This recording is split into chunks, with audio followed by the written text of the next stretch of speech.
All right. Shan, let's talk about first this front nine that you had a little bit of a roller coaster, but then able to maintain yourself. What was going right for you, and what did you learn about that front nine today that was different than yesterday? Yes. Well, I didn't really expect myself to shoot a bogey-free round yesterday. So I expect, on this course, especially my first tournament coming back, I am going to have some mistakes. And so, I just missed a few fairways and missed a few up and downs. And so I made some bogeys. And I was very, fine with it because I expected it. And but I felt really happy that, after that, I started to hit more fairways on the back, so be able to hit more greens and have more birdie chances. And yeah, so coming back on the back nine, I think it was pretty well done. You closed with 2 birdies today, back-to-back birdies on 17 and 18. What does that do for your confidence in just your second competitive round since 2019? Well, I'm just feeling so happy that I can play 2 more rounds, and and I've done pretty well in the first 2 rounds. So hopefully, just keep doing the same thing and keep enjoying. I think that's the most important thing. Yeah. And I know you just said to Golf Channel about what you plan on doing to get ready for the weekend. You had a little bit of sleep to prepare for today as well, didn't you? Yeah, every day this week, I've been sleeping at least from anywhere from 9 to 10 hours, and last night, I had maybe 14 hours of sleep. So I really slept a lot, and I didn't want to, but I just, I was laying on the bed, and then my eyes were closing. I was like, oh, okay, just let them go, and just fell asleep. And yeah, but I feel like, my body is pretty good, recovered after that. So maybe I guess that's my way to heal. All right. Shanshan, it's one thing to come back in your first outing and play well for 1 round. It's another to come back and play well for 2 rounds. How do you keep that going throughout the next 2 rounds? I didn't really focus on, how I was playing. I was trying to find out, the same feeling, like how I was reacting on the course and if I was enjoying everything on the course. So, like yesterday, people said, coming into this booth, they couldn't tell if I shot 5 under or 5 over. So it's still the same. All I can say is that I really enjoyed the whole time on the course. Doesn't matter if I was playing well or not. So I think that's the most important thing. And that was what I was kind of missing before, my break. This long time break. Yeah. And a lot of people don't use the word fun with a major championship. It's hard, it's a grind, it's challenging every part of your game. But you seem to be having a really good time out there. How do you do that? Well, I would say that, of course, everybody wants to play well in majors, but to myself, I try to play well in every tournament. Like I see all the tournaments the same. Doesn't matter, it's just the prize money a little bit different to me. I just have to give it my 100% every time. Yeah, and as long as I do that, doesn't matter if I play well or not. I just, I'm fine with that. Great. Karen?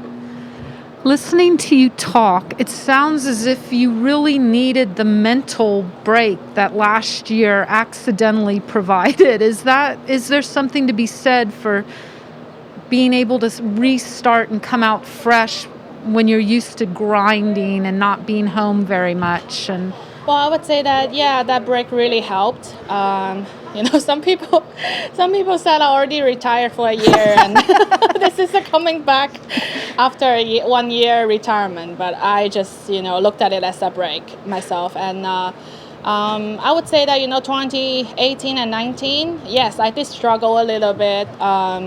Because as the age getting a little bit older and older, my distance is getting shorter and shorter. I used to be a long hitter on the tour, used to be able to get 2 on the par 5s, but not anymore.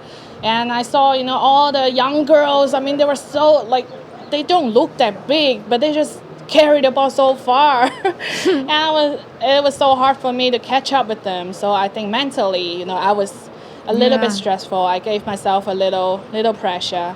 But I think after the break, I talked to myself. I said, even though you're not as long as the other girls are, but you know how to play well. So I think I proved that, these 2 days, and I'm happy about what I've done.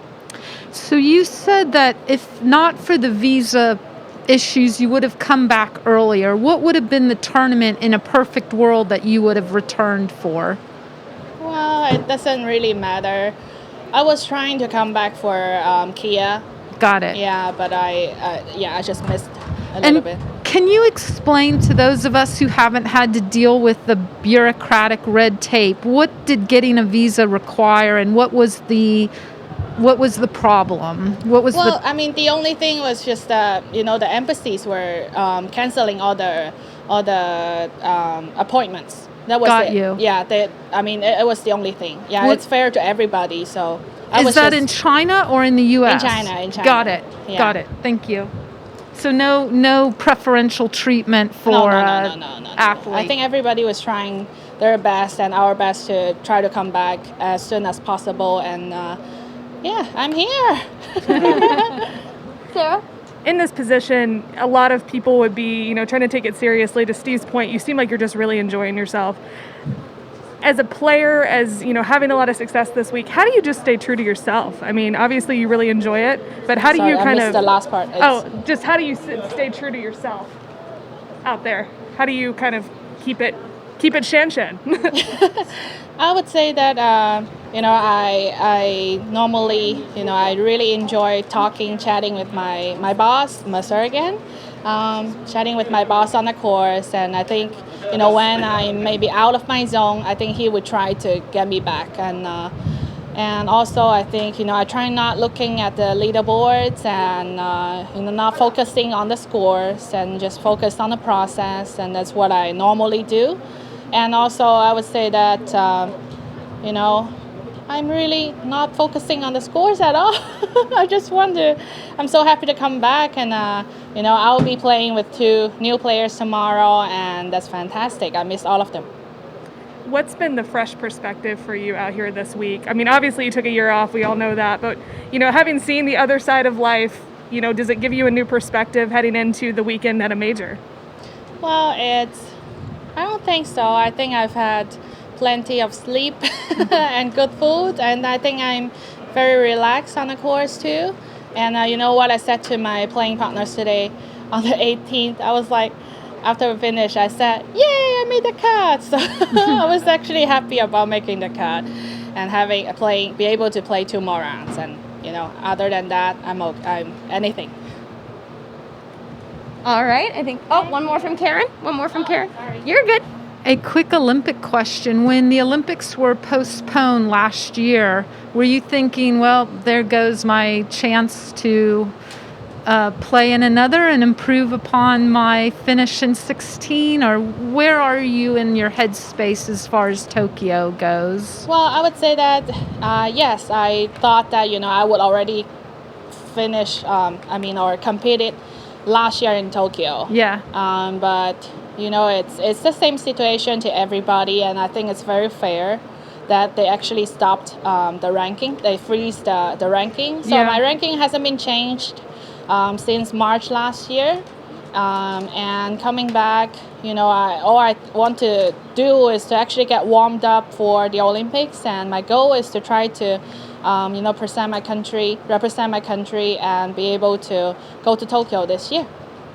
You were already so famous for your bronze medal. I don't know how much more famous you could become. Well, I think, I even though, yes, I did get a bronze medal last time, but I would say that we are athletes. Even though maybe, I don't look exactly like an athlete by looking wise, but I am an athlete. And I think all the athletes, we want to be the best in the world. And, even though I got a bronze, if this time I can play, maybe we can try to go for the gold. Who knows, right? Yeah. Thank you. Thank you. All right. Thank you.